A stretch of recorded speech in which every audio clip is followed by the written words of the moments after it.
كنا قاعدين في امان الله، وفجأة اترملنا خبر ان بيراميدز مشكورا طبعا اكثر الله من امثالهم تعطفوا وتكرموا على منتخب مصر بتاع حلمي طولان وادوله مروان حمدي.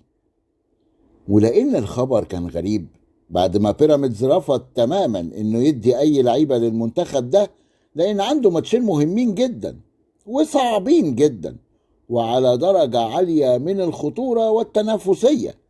الماتشين دول مع بتروجيت وكهرباء الإسماعيلية، باين حاجة كده مش مهم يعني.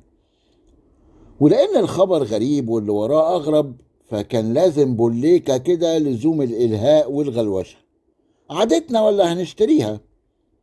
فقوم إيه فجأة كده وبدون سابق إنذار تصريحات قوية لأحمد عاطف مهاجم زد. طلع بقى علينا احمد عاطف وقال ان محدش قال له ان هو رايح المنتخب كده بديل، يعني على ما يجيبوا مهاجم تاني، وان لو حد من المنتخب كان قال له الكلام ده ما كانش سافر معاهم اصلا لقطر.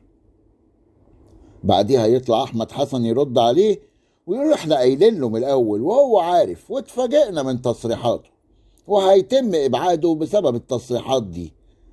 قوم ايه يطلع احمد عاطف تاني يقول تصريحاته تم تحريفها، وانه لم يقصد الاهانة لجهاز منتخب مصر، وانه تحت امر الجهاز الفني، والكلمتين المعلبين اياهم.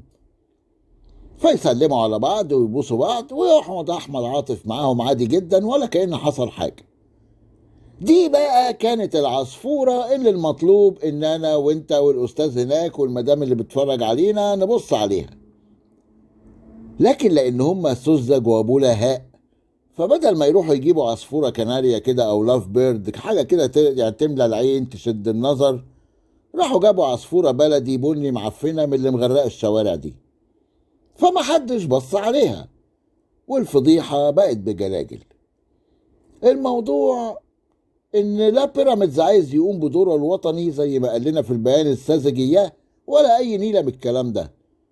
القصة كلها ان وليد الكارتي عايز يلعب مع منتخب المغرب في كاس العرب على امل انه يتألق وياخدوا المنتخب الاول في كاس الامم الافريقية. وبيراميدز لا هيقدر يقف قدام رغبات الكارتي ولا هيقدر يقف قدام الاتحاد المغربي.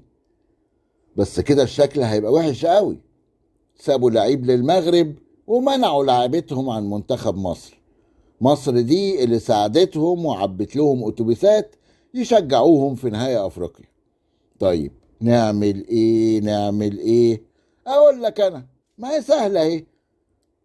مروان حمدي اللعيب الوحيد اللي في بيراميدز اللي من ضمن اللي طلبهم حلمي طولان، لعيب مش اساسي ونادرا ما بينزل اخر 5 دقايق كده تغيير يضيعوا بيه وقت وخلاص.